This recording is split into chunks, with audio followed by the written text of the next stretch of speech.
안녕하세요. 네, 변호사 박변호사 박주연 변호사입니다. 오늘은 음주운전 처벌과 면허 처분에 대해서 알아보겠습니다.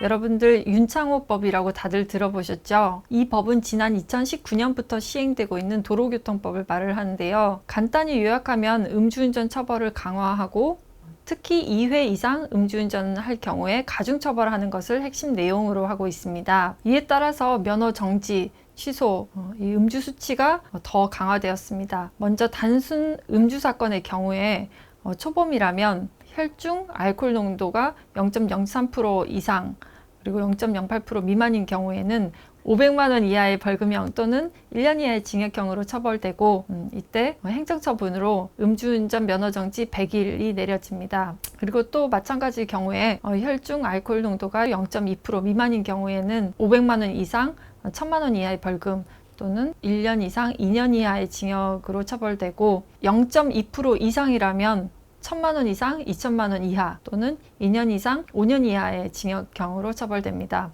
이때에는 운전면허가 취소되고 1년의 결격기간이 나옵니다. 물론 단순 음주가 아닌 대물, 대인의 교통사고를 냈을 경우에는 그 행정처분과 처벌이 더 수위가 높아지게 되겠죠. 최근 문제가 되고 있는 윤창호법은 2회 이상 음주운전 했을 때 가중처벌하고 있는 도로교통법 규정을 말을 하는데요. 최근 헌법재판소에서는 이 규정을 위헌 결정하였습니다. 위헌 결정을 한 핵심 이유는 음주운전 재범에 대한 처벌의 필요성은 있지만 음주 전과가 있다는 이유로 아무런 시간적 제한 없이 무제한으로 가중처벌을 하는 것은 너무 과도하다는 것입니다. 예를 들어서 음주운전을 한 사람이 10년 전에 음주운전을 하고 다시 음주운전으로 처벌을 받게 될 때 이런 경우까지도 가중처벌을 하게 되면은 너무 과도한 입법이라는 것이죠. 그렇다면 음주운전을 2회 이상 한 사람이 윤창호법으로 이미 처벌을 받은 경우에는 어떻게 해야 될까요? 헌법재판소에서 위헌 결정을 한 법률에 따라 처벌을 받은 사람은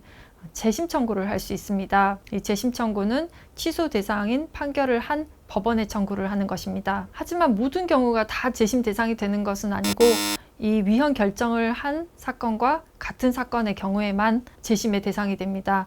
모든 사건들마다 전부 다 구체적인 사정들이 다르기 때문이죠. 하지만 헌법재판소에서 이 가중처벌을 하는 이 윤창호법 규정에 대해서 위헌 결정을 했다고 해서 이 음주운전 처벌을 약하게 하는 것은 아닙니다. 최근 법원의 분위기를 보면 음주운전 자체를 굉장히 엄하게 처벌을 하고 있습니다. 따라서 과거에 좀 관대했던 그런 법원의 태도를 생각을 해서 수사 단계나 재판에서 대충 방어를 했다가는 법정 구속 당하는 경우도 있고 더 가중한 형을 받게 되는 경우도 많이 봤는데요. 음주운전이나 음주교통사고의 경우에는 본인의 음주 전과 그리고 음주운전 경위, 반성 유무, 그 다음에 합의 이런 것들을 전부 종합을 해서 잘 대응을 하셔야겠습니다.